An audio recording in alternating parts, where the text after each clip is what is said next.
आप देख रहे हैं जीवो जी यूट्यूब चैनल और मैं हूं रमेश। और आज हम लोग जानेंगे क्लास यहाँ पे 10th का बायोलॉजी जो चैप्टर हमारा 2 से होगा, जिस चैप्टर का नाम है श्वसन यानी रेस्पायरेशन। अति लघुत्तरीय प्रश्न उत्तर को देखेंगे। जो हमारा यहाँ पे प्रश्न 1 से 10 को नेक्स्ट वीडियो में देखे थे, यहाँ पे हम लोग 11 से इस वीडियो में कवर करेंगे। तो चलिए, प्रश्न 11 में है कि पाइरुवेट का पूर्ण ऑक्सीकरण किस चरण में होता है, यानी पाइरुवेट का पूर्ण ऑक्सीकरण किस चरण में होता है। तो पाइरुवेट का पूर्ण ऑक्सीकरण अवयवी श्वसन में होता है, यानी पाइरुवेट का यानी ऑक्सीकरण किस में होता है, तो अवयवी यानी ऑक्सीजन की उपस्थिति में होता है।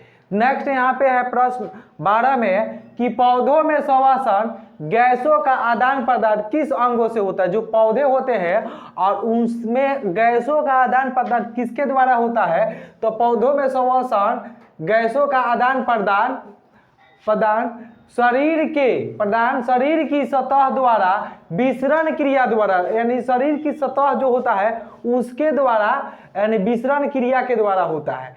नेक्स्ट प्रश्न 13 में है यहाँ पे पौधों में गैसों का विनिमय किस क्रिया से होता है, यानी पौधों में गैसों का विनिमय किस क्रिया से होता है।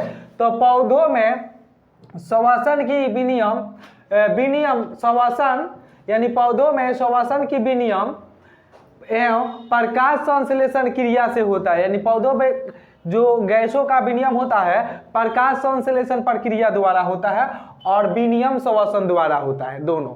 नेक्स्ट यहाँ पे हम लोग जानेंगे प्रश्न 14 में अमीबा तथा पैरामीशियम में श्वसन शरीर की कौन सी संरचना के माध्यम से होता है, यानी अमीबा तथा पैरामीशियम जो होते हैं उसमें श्वसन अमीबा और श्वसन शरीर के कौन सी संरचना के माध्यम से होता है। तो इसका आंसर होगा अमीबा तथा पैरामीशियम में श्वसन शरीर की कोशिका झिल्ली यानी कोशिका झिल्ली संरचना के माध्यम से होता है। किसका, तो कोशिका झिल्ली संरचना के माध्यम से होता है। नेक्स्ट प्रश्न 15 में है कि मछली के श्वसन अंग का नाम लिखिए, यानी मछली के श्वसन अंगों का नाम बताना है। तो मछली के श्वसन अंग गलफड़ा होगा। मछली के श्वसन अंग क्या है, गलफड़ा है, जिसे वो श्वसन लेती है मछली।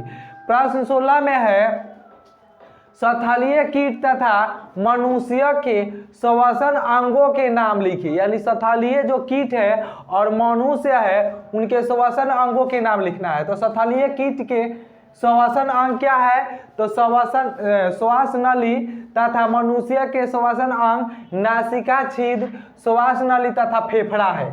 नेक्स्ट प्रश्न यहाँ पे 17 में दिया है कि स्थलीय कीटों में पाए जाने वाले श्वसन का प्रकार क्या कहलाता है, यानी स्थलीय कीटों में पाए जाने वाले श्वसन का प्रकार क्या कहलाता है। तो स्थलीय कीटों में पाए जाने वाले श्वसन का प्रकार श्वास नली या ट्रेकिया कहलाता है। क्या कहलाता है, श्वास नली या ट्रेकिया, किसमें, तो स्थलीय कीटों में। नेक्स्ट प्रश्न यहाँ पे हमारा 18 है कि वर्टिब्रेटा के 2 ऐसे वर्गों के नाम लिखिए, यानी वर्टिब्रेटा के 2 ऐसे वर्गों के नाम लिखे जिसमें श्वसन केवल फेफड़ों में होता है। कहाँ पे, तो सिर्फ फेफड़ों में होता है। तो रेप्टिलिया और मेमिल जो है जिसमें क्या होता है, श्वसन फेफड़ों से होता है।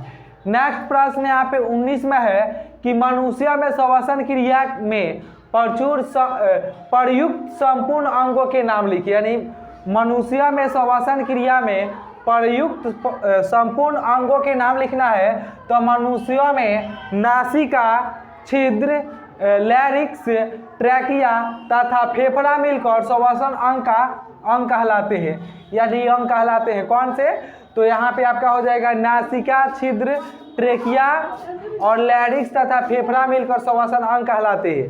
नेक्स्ट प्रश्न 20 में है फेफड़ों द्वारा श्वसन किन 2 क्रियाओं से पूर्ण होता है, यानी फेफड़ों द्वारा श्वसन किन 2 क्रियाओं से पूर्ण होता है। तो फेफड़ों द्वारा श्वसन प्रश्वास एवं उच्छ्वास क्रिया से पूर्ण होता है, यानी फेफड़ों में जो श्वसन होता है तो प्रश्वास और उच्छ्वास क्रिया से पूर्ण होता है।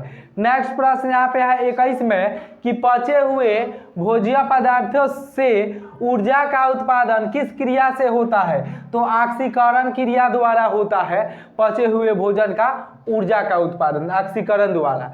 नेक्स्ट प्रश्न 22 में है ईस्ट पाइरुवेट से एथेनॉल किस क्रिया द्वारा बनता है? किस क्रिया द्वारा? तो किण्वन क्रिया द्वारा ईस्ट पाइरुवेट से इथाइल बनता है। तो चलिए हम लोग नेक्स्ट वीडियो में देखेंगे नेक्स्ट क्वेश्चन आंसर। तब तक के लिए धन्यवाद, थैंक्स, जय हिंद।